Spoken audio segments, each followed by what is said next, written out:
Olá, amigos e amigas. Muito obrigado por acessar o canal central do Livro de Mórmon.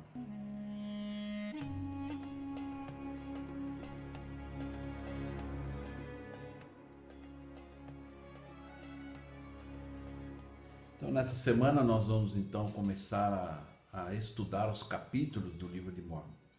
Como na primeira aula nós vimos uma introdução e eu fiz até inclusive uma corrente de escritura sobre o Livro de Mórmon.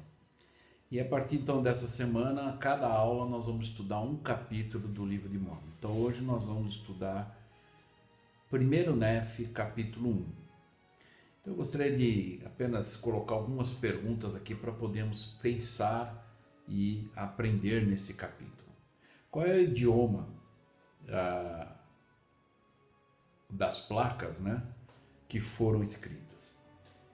Quais são, na verdade, os 7 princípios que podemos aprender com a experiência de Leí? O que seria nascer de bons pais? A família tem que ser justa ou ela tem que, na verdade, valorizar qualquer ação dos laços sanguíneos? Como podemos tirar os maus no meio dos bons? Como aumentar o nosso relacionamento familiar? E Deus é mais misericordioso ou justo? Então nós vamos aprender juntos aqui nesse capítulo e eu gostaria de tomar como base, na verdade, o versículo 1, onde nós podemos aprender sobre quando Nefe disse que tendo nascido de bons pais. Talvez podemos fazer aqui uma rápida lembrança, cada um de nós, se temos nossos pais vivos ou não, e sermos gratos, por termos nascido de bons pais, por eles poderem nos ensinar, por eles poderem buscar seu exemplo sempre, Então, nós vamos aprender aqui com o Leí e a família de Nefe a respeito disso. Vamos só entender como nós estamos iniciando o estudo, e nós falamos na aula passada, na introdução sobre as placas, E aqui nós vamos ver. Nefe escreveu esse registro muitos anos depois de o grupo de Leí haver partido de Jerusalém rumo à terra da promissão. Então, na verdade, não foram registros feitos no momento da ação. Isso aqui começou a ser registrado muito depois deles partirem e viajarem. Os registros do livro de Mórmon foram escritos nas placas em egípcio reformado, um idioma que havia sido alterado pelos nefitas segundo a sua maneira de falar. Moroni, lá em Mórmon 9, o Moroni afirma que se as placas fossem suficientemente grandes, poderiam ter sido escritas em hebraico, ficando então isentas de imperfeições. Isso sugere que o egípcio reformado não se igualava em precisão e minuciosidade ao hebraico. Ele também nos dá a entender que era necessário um espaço menor para escrever o egípcio reformado do que o hebraico. Isso nos ajuda a apreciar melhor quão eficiente em termos de língua deve ter sido o egípcio reformado. Então, essa língua egípcio reformada é uma forma de, se fosse no hebraico, talvez as palavras, as letras, iam usar muito mais espaço nas placas. E o egípcio reformado é uma forma de reduzir isso, Por isso que foi dessa forma. Nefe afirmou que no versículo 4 nós podemos observar. Nefe afirmou que apareceram muitos profetas entre o povo. Sabemos que entre profetas se achava Jeremias, nós já estamos estudando, vem segue no Velho Testamento, Ezequiel, Naum, Abacuque, Sofonias. No livro de Jeremias 35:15, encontramos um comentário semelhante a respeito de numerosos profetas enviados pelo Senhor para prevenir o povo. Então vamos lembrar que essa era uma época, se nós olharmos aqui no cabeçalho, 600 anos antes de Cristo. E era mais ou menos esse tempo em que Jeremias era profeta no Velho Testamento, Ezequiel, Então, esses profetas todos eram da mesma geração que Leí, que Nefe, para nós podermos entender que não são épocas, né, na verdade, diferentes. E o Leí, ele teve algumas experiências, né? Então, do versículo 5 a 15 de 1º Nefe, nós vamos ver pelo menos 7 princípios dessas experiências. Então, o Leí teve uma formidável experiência espiritual, pela qual podemos aprender pelo menos, na verdade, 7 princípios.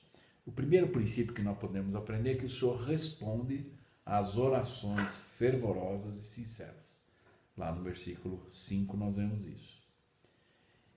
O segundo, na verdade, princípio é que o Senhor pode manifestar grandes sinais de seu poder. No versículo 6 nós vemos isso. Também no versículo 6, Leí viu e escutou muitas coisas que Nefe não relatou. E lá no versículo 18 e 20, Nefe fala que teve muitas coisas que ele não registrou, mas que Leí profetizou e relatou. O quarto é que é formidável o impacto das coisas espirituais, das experiências espirituais que ele teve, lá no versículo 7.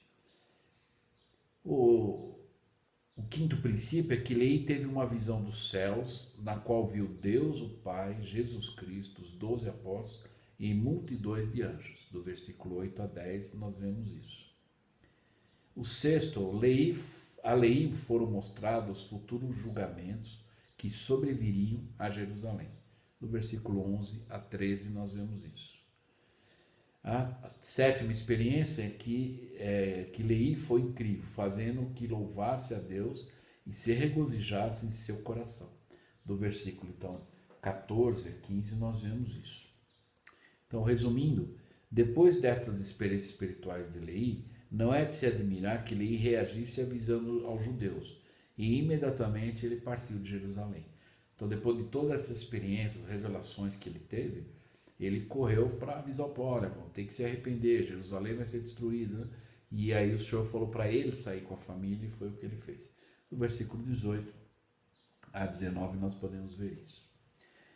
Eu gostaria de falar sobre o versículo 1, que nós já vimos essas experiências, e agora nós vemos o quanto era o nível de fé de Nefe, né, em relação a isso, a obediência dele, por ele respeitar o pai dele como um profeta, né? E aí ele diz que ele nasceu de bons pais. Então eu gostaria de usar uma escritura aqui, de Doutrina e Convênios 21, 18, 21. De Deuteronômio, no Velho Testamento. E Deuteronômio era uma lei que existia na época, até nós já estudamos isso no Vem Segue-me, né? Logo no início desse ano, e uma lei que existia as famílias, né? Então é bem curtinho, do 18 ao 21 diz lá, Deuteronômio 21. Quando alguém tiver um filho, como ele diz aqui, quando alguém tiver um filho contumaz ou, né, desobediente, inflexível, né? Nós vamos ver que Leí tinha os filhos dele, Nefe, Sam, Lamã, Lemuel. Então aqui diz, quando alguém tiver um filho contumaz, inflexível, né, e rebelde, que por mais que os pais façam, seja o exemplo, mostrem, ensinem, né, com amor e da maneira correta, e no momento que tem que ser mais duro, mas ainda assim o filho é rebelde e contumaz, diz que não obedecer à voz de seu pai, à voz de sua mãe, castigando eles, quer dizer, eles fizeram tudo. Esse castigo não quer dizer, se nós formos olhar lá no rodapé, pode ver que em cima da palavra castigando, tem a letrinha A que nos remete ao rodapé, onde fala lá castigar, que é corrigir, repreender. Isso não é o uso da força física, isso não é uma coisa do padrão do Evangelho, né? Mas você pode repreender e corrigir da maneira correta sem usar da força física, né? Que aí é o injusto domínio se usar da força física, né? E aí diz lá, castigando ele, quer dizer, então se o pai e a mãe ainda vai lá, corrige tudo, e aí diz lá, e não lhes der ouvidos, quer dizer, o pai e a mãe já esgotou todas as possibilidades que poderia para ensinar, mostrar o caminho, corrigir e tudo mais. E aí tinha uma lei naquela época no Velho Testamento, no versículo 19 diz: então seu pai e sua mãe tomá-lo-ão, o filho, e o levará aos anciãos da sua cidade e à porta do seu lugar. Né? Aqui, onde diz a porta do seu lugar, no rodapé fala a porta da cidade mais próxima da sua casa. Então era um lugar mais próximo onde tinha os anciãos, onde julgava essas situações. E o pai e a mãe, era uma situação que o pai e a mãe, eles diziam, olha, fizemos tudo possível, isso, e agora ele continua desobediente e tudo mais. Era muito sério isso, e não deixa de ser sério hoje, embora as pessoas não visualizam dessa forma, mas naquela época era tão sério que as famílias, os pais eram responsáveis pelo que os filhos andassem na linha, para que as outras famílias também pudessem seguir o mesmo exemplo, então não podia ser mau exemplo. E o julgamento vinha para eles de uma forma que aí era uma resposta para outra família. Se de repente o filho dessa família é rebelde, faz coisa errada, tá, e nada acontece, os outros jovens, filhos das outras famílias, vão falar, bom, então pode, né? Mas quando esse jovem é rebelde, é desobediente e tudo mais, e ele é repreendido, ou ele sofre uma consequência, aí então as outras famílias falam, ó, tá vendo? Lembra lá do Joãozinho, do Josézinho, que aconteceu com ele, né? Então essa era a lei na época. Então vamos ver o que acontecia. Aí o pai e a mãe fez de tudo, não deu, levou para os anciãos. Aí no 20 diz assim: e dirão aos anciãos da cidade: esse nosso filho é rebelde e contumaz, não dá ouvidos à nossa voz, é um comilão e beberrão. Nós vamos entender isso já daqui a pouquinho, quando fala comilão e beberrão. No 21 diz lá: então todos os homens da sua cidade com pedras o apedrejarão, até que morra. E tirarás o mal do meio de ti, para que todo Israel o ouça e tema. Então era uma lei. Então imagina, o pai e a mãe tinham que levá-los, e se o pai e a mãe não levassem, os outros pais iam dizer, olha, seu filho é rebelde, não obedece às leis e assim por diante, né? Então eles tinham que entender isso. Agora, aqui quando diz que os pais disseram, ó, ele é comilão e beberrão, né? Nós vamos entender isso. Então vamos ver aqui, na verdade, nessa parte, para nós podermos entender o que realmente estava lá. O amor e a misericórdia diante da lei de Deus são condicionais ou incondicionais? Então aí nós vamos aprender que os leitores modernos, né, quando a gente lê esses versículos que nós vimos agora, 18 a 21, os leitores modernos ficam chocados e horrorizados com tal requisito. E há quem tente usá-lo como uma prova da natureza primitiva e na verdade, selvagem da lei daquela época. Né? Seria interessante considerarmos, na verdade, 7 pontos, para nós podermos entender o que nós acabamos de ler aqui, né? Quando falou que o filho era beberrão, comilão, né? E tudo mais. Então vamos ver quais são, na verdade, 7 pontos. O primeiro ponto: esse requisito, como todos os outros da lei mosaica, foi instituído pelo Senhor, que era o Cristo pré-mortal, e é consistente com todos os outros aspectos de sua natureza. Então, era uma lei de Cristo, né? Tem que ser obedecida. A segunda: a lei não se referia a filhos apenas desobedientes, mas os incorrigíveis. Então, vamos lembrar que quando fala que o filho contumaz e rebelde na lei, é aquele que chegou num ponto que é incorrigível, ele não aceita mais nada, ele se torna como se fosse um filho de perdição, não tem mais jeito. E aí diz aqui, para que nenhum conselho ou orientação teria validade ou significado. O terceiro: sem dúvida alguma se tratava de filhos que já haviam alcançado a maturidade. A acusação de embriaguez é uma evidência disso. Aí diz, as criancinhas não se qualificariam como incorrigíveis. Então, quando fala aqui dos filhos desobedientes, tu está falando de adolescente, já tem uma certa maturidade, idade, e ainda assim é rebelde, né? Não é responsável, não quer ser responsável, né? O quarto ponto é que os pais já haviam aplicado todos os outros recursos disciplinares, sem obter qualquer resultado. O quinto, embora os pais tivessem que acusar seus próprios filhos, não era exigido deles que os executassem, como era das testemunhas de outros crimes capitais. Então, alguns outros crimes capitais eram dessa forma. Mas nessa lei, por exemplo, se os pais levassem aos anciãos e não tinha mais jeito, eles iam morrer apedrejados, os pais não precisavam, né, participar daquilo.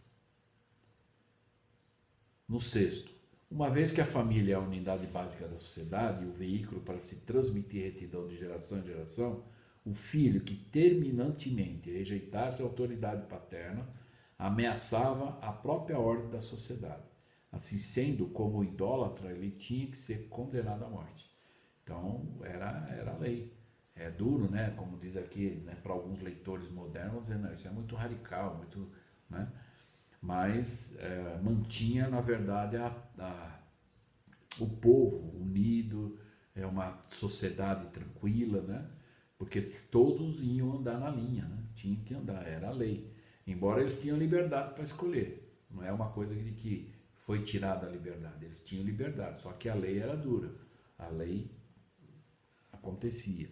E o sétimo ponto, os pais que apoiassem seu filho criminoso contribuía para o crime na sociedade. Então a lei dizia, se o pai e a mãe não levar o filho, que é responsabilidade do pai e da mãe cuidar, criar, repreender, né, e castigar, e etc., mas ainda assim o filho é rebelde, é desobediente e tudo mais, ele tinha a obrigação de levar o filho dele para ser julgado pelos anciãos. Ele não podia, senão ele ia ser, ele na verdade ia contribuir para o crime contra a sociedade, no meio daquele povo. E é interessante que as pessoas não iam aceitar isso, né? Então vamos entender algumas coisas aqui em relação a isso. Negar a pena de morte, que era o caso aqui, é alimentar uma vida dedicada ao mal. Significa conceder a homens perversos o direito de matar, raptar, estuprar e violar a lei e a ordem, e deixar que nesse processo sua vida maligna seja poupada. Assim é dado ao assassino o direito de matar sem perder a própria vida, e a vítima ou vítimas em potencial é negado o seu direito da vida. Agora vamos entender que lá no Velho Testamento a lei era a lei capital, a pena de morte. Nós não temos a pena de morte, não somos a favor, a igreja não é a favor da pena de morte, mas o que nós estamos falando aqui é a morte espiritual. E isso ninguém vai escapar. A morte espiritual é o afastamento da presença de Deus para sempre. Então, se nós não nos conduzirmos corretamente, os pais não ensinarem pelo exemplo e preceito dos seus filhos, eles vão perder os filhos no último dia. Porque os filhos não vão poder dar um grau de glória elevado se o espírito dele não é para aquele grau de glória, ou vice-versa. Os filhos às vezes vão alcançar e os pais não. Então, por isso que a família tem que juntos estarem lá. Nas escrituras modernas, nós encontramos aqui na seção número 68, só o versículo 25, depois eu convido vocês a lerem o restante. Diz assim: e também se em Sião, em qualquer de suas estacas organizadas, houver pais que tenham filhos, não os ensinarem a compreender a doutrina do arrependimento, da fé em Cristo, o Filho do Deus vivo e do batismo, do Espírito Santo, pela imposição das mãos, quando tiverem 8 anos, sobre a cabeça dos pais seja o pecado. Então, por isso que aquela lei, nessa época do Velho Testamento, era a lei, e se os pais não levassem o filho para ser julgado, os pais eram culpados também. Então, embora nós estamos falando agora não de uma pena de morte literal, porque não temos isso, não é? Mas nós temos que pensar na morte espiritual. E se nós não ensinarmos nossos filhos, que é a responsabilidade dos pais, nós vamos perdê-los. E espiritualmente falando, eles vão ser afastados da presença de Deus para sempre. Não tem um grau lá que vai ser dado como recompensa, herança, e depois ele pode progredir e mudar de grau. É definitivo. Né? Então, e se sou amável e misericordioso para com o assassino, sou ao mesmo tempo insensível e desapiedado para com a vítima do presente e futuro. Além disso, estou abertamente desprezando a Deus e sua lei, a qual requer que não haja o menor grau de misericórdia para o homem culpado de crime de morte. Claro que aqui, em relação à lei ser cumprida aqui. Então, no momento da lei ser cumprida, depois que tudo foi visto e que a pessoa tem que sofrer aquela consequência, e no caso aqui era a pena de morte, não havia misericórdia que pudesse salvar. Ele tinha que ser julgado e condenado. Né? Espiritualmente falando, é da mesma forma. Aquela balança da justiça e da misericórdia, ela não pesa mais para um lado ou para o outro. Né? E posteriormente, em algumas outras aulas, eu vou explicar melhor isso sobre essa balança. Que às vezes muitas pessoas, de forma equivocada, às vezes aquelas pessoas do lado do mais amor, por favor, e esquece que tem a justiça. Deus não vai burlar a justiça, né? Então, quem quiser estudar alguma coisa em relação a isso, o livro de Alma 34, Alma 39 e Alma 41 e 42. São capítulos assim claríssimos sobre essa balança, né, e como é que funciona. Mas nós vamos ver isso em algumas outras aulas, ok? Uma outra coisa para nós podermos entender aqui em relação àquela lei: se os pais se recusassem a apresentar queixa contra seu filho, eram considerados culpados de convivência ou cumplicidade em seus crimes. Seu papel era assim de natureza formal, porém necessário. A família se colocava ao lado da justiça, ou ela iria, na verdade, preferir dar o valor aos laços, né, sanguíneos. O que quer dizer isso? Ela ia proteger o filho mesmo errado, ou ela ia ficar do lado da justiça? Filho, você errou, você vai ter que sofrer a consequência. Embora a consequência não é como no Velho Testamento, ele vai morrer literalmente. Mas a morte é espiritual. E é por isso que nós temos que ensinar, filho, se você se conduzir, perseverar, se errar, se arrepende, mas no último dia vai ter o julgamento final, e não tem mais, e não tem volta. Então, e aí vai ser a morte espiritual mesmo, né? Em virtude do forte apelo exercido pela lealdade familiar, a participação dos pais era necessária a fim de assegurar a ausência de contendas e também de fazer com que a família se posicionasse firmemente contra seus membros criminosos. Por isso que nós temos que criar nossos filhos, como é o assunto aqui do versículo 1, e os filhos reconhecerem nós como já adultos, pais, passamos por isso, somos gratos, né, pelos bons pais que tivemos, e que nós possamos ser esses bons pais, de salvar. Eu sempre digo, às vezes algumas pessoas, eu vejo alguns pais às vezes dizer, né, que, mas meu filho tem o livre-arbítrio, né? Então, muito cuidado com isso do livre-arbítrio. Se nós lemos a seção número 101, versículo 78, lá fala da liberdade de uma outra forma. O livre-arbítrio, né, ele fala do arbítrio moral, quer dizer, nós temos a responsabilidade moral de ensinar, repreender, se for o caso. E agora, muitas situações, às vezes os filhos, mas onde fica meu livre-arbítrio? Mas o pai e a mãe não precisam usar o livre-arbítrio do filho. Ele vai dizer, não estou usando o seu livre-arbítrio, estou usando o meu, para ensinar, para corrigir e para dizer o que é certo e errado. Né? Então é dessa forma que tem que ser. Então muito cuidado com essa, porque livre-arbítrio fica uma coisa muito, embora é uma palavra que a gente entende, só que nosso entendimento, quem tem convênios no Evangelho, deve entender que esse livre-arbítrio é nós realmente usarmos a nossa liberdade para escolhermos o que é certo, né? Estarmos alinhados com Deus. Encerrando, o princípio requerido era decisivo. A lei e não os laços sanguíneos deveriam prevalecer. Assim, a lei era justa para todas as famílias, pois se a família devia aceitar a execução de um filho irrecuperavelmente criminoso, então não exigiria ela a morte de um criminoso ou contumaz membro da comunidade de outra família? Então, então imagine, a comunidade ficava, bom, aquele aconteceu com aquele, pode acontecer com meu filho, eu vou cuidar. Mas se aquele outro filho era rebelde também, os pais não fizessem nada, o outro, eles diziam, olha, o seu filho tem que pagar também, tem que sofrer a mesma consequência que o meu. Né? Então, vamos lembrar que era naquela época, existia a pena de morte. Hoje nós estamos falando da pena de morte espiritual, ou a morte espiritual, afastamento da presença de Deus, né, para sempre, não é só por um tempo, não. Tá? Uma outra coisa para nós termos, não resta dúvida de que este era o propósito da lei, pelo que evidencia seu objetivo: tirarás o mal do meio de ti. Em Jacó 5,66 diz, quando o Senhor fala que nós conseguimos retirar o mal do meio dos bons, quando os maus se tornam bons. Por isso que a educação dos pais vai fazer isso. Então, se o pai ou uma mãe tem um filho contumaz, rebelde, ele tem que fazer de tudo para que ele se torne bom. E aí, então, ele tira o mal. Isso é uma coisa assim para nós podermos entender. Abraham Lincoln, que foi um dos maiores estadistas do mundo, né? E foi o 16º presidente dos Estados Unidos.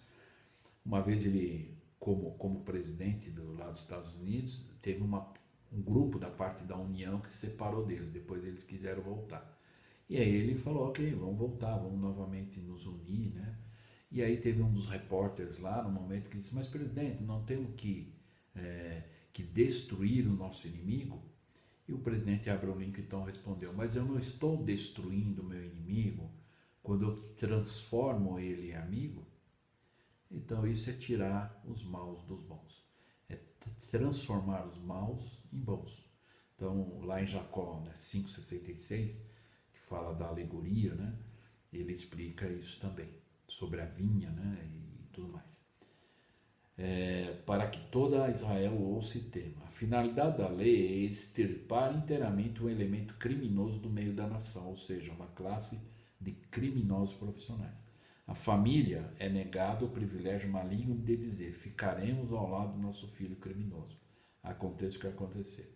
A própria família deve unir-se à guerra contra o crime. Então era uma lei, por isso que tinha lei lá, se o pai e a mãe não levasse o filho para ser julgado, eles eram culpados também, né? Então eles tinham que ficar do lado da justiça e não das coisas erradas. Os judeus acreditavam grandemente na lei de hereditariedade, provavelmente muito além do que seria justificado. Pouco a pouco cristalizaram este mandamento em um provérbio que dizia. Então, nós estamos estudando o Velho Testamento esse ano, no Vem Segue, inclusive nós estamos exatamente nesses capítulos. Então, para quem não leu ainda, não viu essa parte, observou, observe aqui, lá em Jeremias 31:29, havia um provérbio lá na época que eles diziam assim, os pais comeram uvas verdes e os dentes dos filhos se embotaram. Então, o que acontecia? Os filhos, às vezes, eles faziam coisa errada e os pais e os filhos diziam que a culpa era dos pais. E muitos pais aceitavam isso. Então se tornou esse provérbio: os pais comeram uva verde e o filho do dente e o dente do filho que ficou sujo. Então aí o que aconteceu? Então, quando repreendidos por seus pecados e abominações, eles se voltavam e diziam com esse efeito: não temos culpa alguma, os jovens falavam, né? São as transgressões de nossos pais que estão sendo visitadas sobre a cabeça dos filhos, e certamente Deus não nos condenará pelos pecados que herdamos de nossos genitores, pois nossos dentes ficaram embotados porque nossos pais comeram uvas verdes. Então aí vai contra, até inclusive a segunda regra de fé, cremos que os homens serão punidos pelos seus próprios pecados e não pela transgressão de Adão. Então muitas vezes vai jogar a culpa em Adão. Adão é que trouxe o pecado no mundo, ou melhor, a morte no mundo, né? E aí vão dar, a culpa é do Adão e Eva, né? Cada um vai responder como a segunda regra de fé diz. E aí então, lá em Ezequiel 18, que é o que nós estamos estudando essa semana, 18, 2, 3, então veja que lá em Jeremias eles falavam isso. Lá em Ezequiel, o Senhor falou para ele, olha, vai lá e ensina isso duramente para o povo para parar com isso. O que ele mandou ensinar lá? Então lá em Ezequiel 18, 2, 3, o Senhor então mandou Ezequiel ir lá e ensinar isso para eles. Vamos ver o que ele falou. E ele disse o seguinte, ó: e veio a minha palavra do Senhor dizendo lá para os pais: que pensais vós que dizeis esta parábola da terra de Israel, lá de Jeremias, lá na época de Jeremias, Os pais comeram uvas verdes e os dentes dos filhos se embotaram. No versículo 3, então ele diz: vivo eu, diz o Senhor Deus, que nunca mais direis essa parábola a Israel. Aí ele diz no 4, encerrando, passando a régua espiritual, ele encerrou dizendo o assunto, dizendo o seguinte: eis que todas as almas são minhas, como é a alma do Pai, assim também a alma do Filho é minha. Aí ele diz: a alma que pecar, essa morrerá. Cada um vai responder pelos seus pecados. Não é? Por isso que ele disse que nunca mais iria se dizer isso. E era falso, né, esse tipo de... Aí ele disse ao povo ainda através desse profeta que exigiria que cada homem ou mulher em Israel prestasse conta da sua própria conduta e caminho que seguiria na vida. E que cada um seria julgado de acordo com as obras que fizeram na carne. Estes israelitas pareciam haver esquecido do mandamento que afirmava que o Senhor mostraria misericórdia para milhares dos que o amassem e guardassem seus mandamentos. Então vamos lembrar que o grande sacrifício expiatório está à disposição dos obedientes, daqueles que aceitarem Cristo como seu Salvador e Redentor. Né? A balança, misericórdia e justiça. No entanto, se as maldições alheias não nos pertencem, então as bênçãos prometidas a outros não nos pertencem tampouco. Então, observando isso, né, as maldições alheias não nos pertencem. Assim como as bênçãos dos outros. Então, se os meus antepassados fizeram as obras e receberam bênçãos, não é porque eu sou descendente deles que eu vou receber as bênçãos. Por isso que diz aqui, né? Precisamos merecer as nossas próprias bênçãos. O profeta José Smith, ele escreveu o seguinte: examine as escrituras, examine os profetas e verifique o que se aplica a vocês e ao povo do século XIX. Certamente concordarão conosco e dirão que não têm o direito de reclamar o que foi prometido ao povo de antes do dilúvio, que não pode basear suas esperanças de salvação na obediência dos filhos de Israel quando viajavam pelo deserto. Nem pode crer que as bênçãos pronunciadas pelos apóstolos sobre as igrejas de Cristo há 1800 anos não lhes eram destinadas. E além disso, se as bênçãos de outrem não lhes pertencem, tampouco pertencem as maldições. Portanto, vocês são, assim como foram, todos os que antecederam seus próprios árbitros e serão julgados segundo as suas próprias obras. Né? Então, nós não vamos nem receber a maldição dos antepassados e nem as bênçãos também, claro. Cada um vai receber de acordo com as suas obras, né? Uma outra coisa que aprendemos disso também, que nós possamos dizer, somos gratos por termos nascido de bons pais. Por fim, reflitamos honestamente se essa lei mosaica, embora a gente sabe que a lei atualmente não é essa como era lá, mas espiritualmente. Mas só para refletir, se essa lei mosaica, nesse formato apresentado, tivesse validade literal nos dias de hoje, teríamos uma nação imediata e significativa por parte dos pais, uma ação imediata. Pois quão tenazmente os pais com certeza lutariam para fazer com que seus filhos abandonassem os pecados, sabendo que, caso falhassem, teriam que passar pelo horror de apresentá-lo aos juízes, para que fossem executados. Por certo, os pais castigariam-nos de toda a forma possível, a fim de assegurar que tal fatalidade não lhes sobreviesse. Então, se existisse isso hoje, literalmente, com certeza, talvez a maioria dos pais seriam muito mais dedicados em salvar seus filhos. Como hoje nós estamos na situação da morte espiritual e não essa morte física, às vezes alguns relaxam, né? Às vezes alguns racionalizam, né? De que não vai ser tão sério como nessa época. Vai sim, porque essa época era algo que acontecia imediato, era literal. Na nossa época agora, como não tem essa morte, a pena de morte, literalmente falando, mas ela está reservada para o dia do julgamento final. Então, quem merecer ser salvo e quem merecer ser condenado. Em um mundo atual em que se usa de permissividade ao criar os filhos, em que se apoia a destruição da retidão e é ensinado muitas coisas anti-família, a lição contida nessa passagem tem grande significado. doutrinariamente, de forma espiritual, essa lei ainda está em vigor. Então, de uma forma assim, nós temos que pensar. Eu quero perder meu filho? Não importa seja agora, por uma lei literal agora, mas a lei é assim, espiritualmente vai acontecer também. Pois esse princípio tem uma visão mais elevada. Foi ensinado durante o ministério da mortalidade de Jesus Cristo. O Senhor ensinou que a lealdade a Ele e seu Evangelho deveria ter precedência sobre todas as coisas, até mesmo no que dizia respeito ao relacionamento familiar. Então, o nosso relacionamento familiar é importante, é necessário, mas a nossa obediência a Deus, ele está acima, inclusive, até do relacionamento familiar. Por isso que temos que ensinar nosso filho.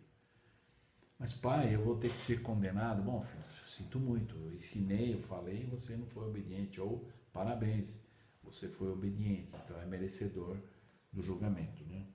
No dia do julgamento. Então, no versículo 14 desse capítulo 1, e porque és misericordioso, não permitirás que pereçam aqueles que vierem a ti. Então, olha só, Deus é misericordioso, a balança misericórdia e justiça, ele é misericordioso. Mas para aqueles que vierem a ele, forem a Cristo, né, se achegarem a Cristo, aceitarem Cristo, os convênios e buscarem viver da melhor forma possível.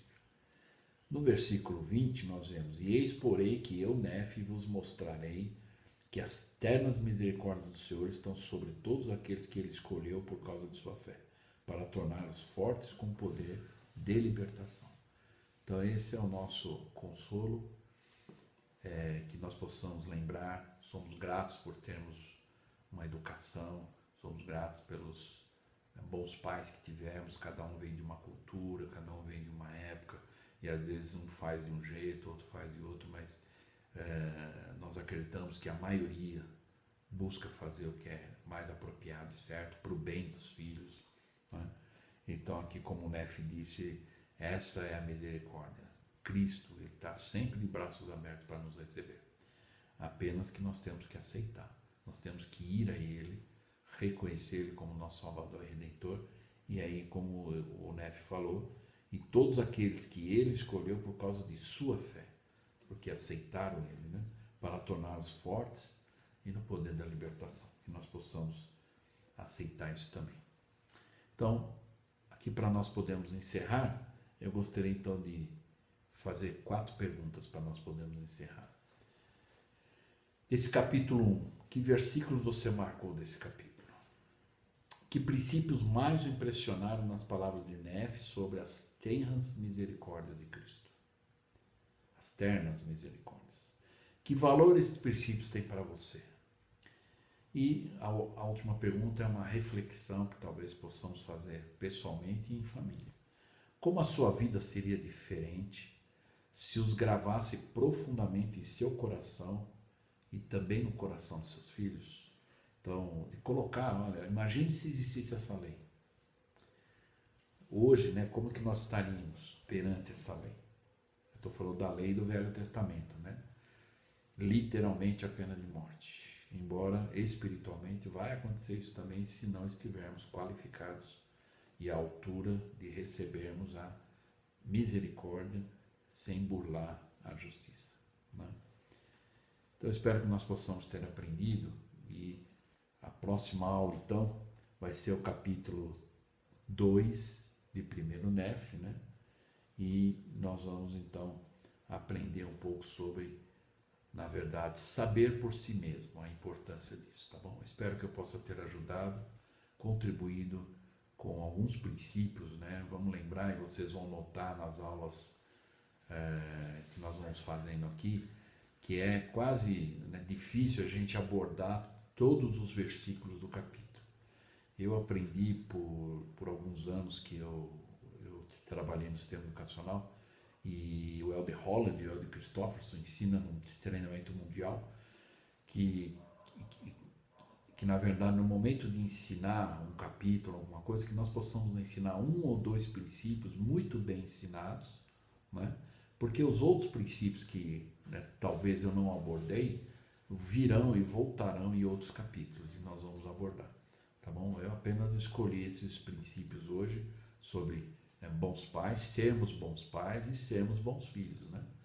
E é por isso que nós, então, a gente sabe do bons pais, filhos semelhantes, e que nós possamos um dia alcançar esse patamar, né? E é linha sobre linha. Não pense que é uma coisa fácil, é desafiadora, tanto para a família inteira, né? Individual ou em âmbito familiar. Mas é possível que nós possamos alcançar esse padrão elevado de família.